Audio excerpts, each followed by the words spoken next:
भारत की राजनीति को बदलने के सपने की हत्या एक निर्लज्ज, नीच, मित्रहंता, आत्ममुग्ध और चरित्रहीन व्यक्ति ने की।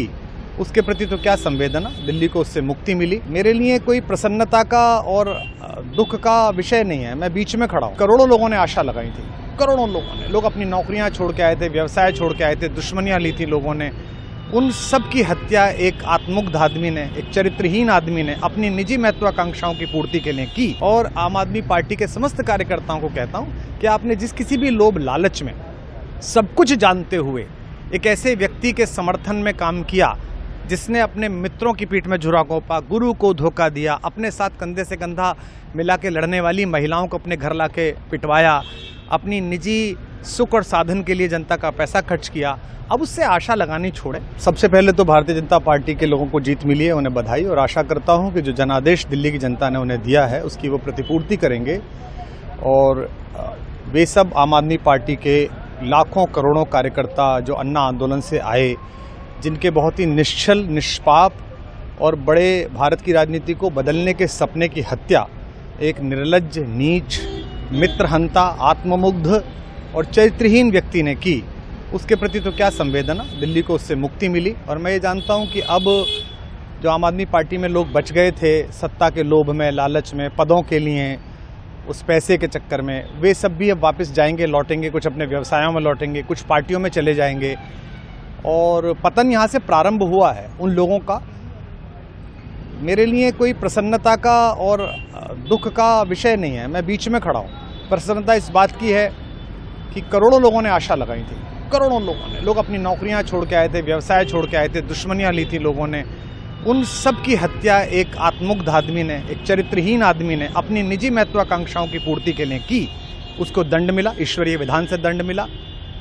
प्रसन्नता इस बात की भी है कि न्याय हुआ।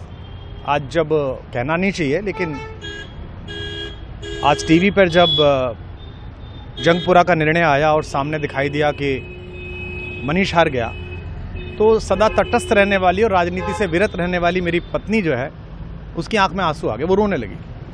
क्योंकि उसी से उसने ये कहा था कि अभी तो है ताकत, और उसने कहा था भैया ताकत सदा तो नहीं रहती। तो ये अहंकार आशा करता हूँ अगले लोग नहीं करेंगे, जो बाकी दल है वो नहीं करेंगे, इससे सबक लेंगे। और दिल्ली के नागरिकों को मैं अच्छे शासन के लिए बधाई देता हूँ। अब भारतीय जनता पार्टी अपने नेतृत्व में सरकार बनाकर दिल्ली के जो दुख थे पिछले 10 वर्ष के, उन्हें दूर करे। और आम आदमी पार्टी के समस्त कार्यकर्ताओं को कहता हूं कि आपने जिस किसी भी लोभ लालच में, सब कुछ जानते हुए एक ऐसे व्यक्ति के समर्थन में काम किया जिसने अपने मित्रों की पीठ में झुरा घोंपा, गुरु को धोखा दिया, अपने साथ कंधे से कंधा मिला के लड़ने वाली महिलाओं को अपने घर लाके पिटवाया, अपनी निजी सुख और साधन के लिए जनता का पैसा खर्च किया, अब उससे आशा लगानी छोड़ें। अब बाहर निकलें, अपना अपना जीवन देखें।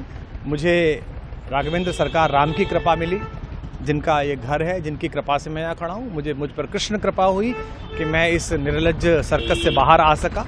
मैं उन सब से भी अच्छे भविष्य की कामना करता हूँ कि वो कोई गंदगी ना फैलाएं कहीं भी, वो लौट जाएं अपने शिविरों में। जिस तरह माधव को, कृष्ण को दूत देख कर भी भरी सभा में अट्टहास करने वाला दुर्योधन जो ये कहता था सुचिग्रम नैव दास्यामि बिना युद्धे न केशवः, बिना युद्ध के 5 गांव भी नहीं दूंगा, आज वो अपनी सीटों के लिए तरस रहा है। और मुझे पता है कि इस दुर्योधन का अंत भी टूटी हुई जंघा के साथ बड़ा ही दारुण होगा। और भारतीय राजनीति एक कलंकित अध्याय के रूप में इस बौने दुर्योधन को और इसके दरबार के तमाम शकुनियों को याद करेगी।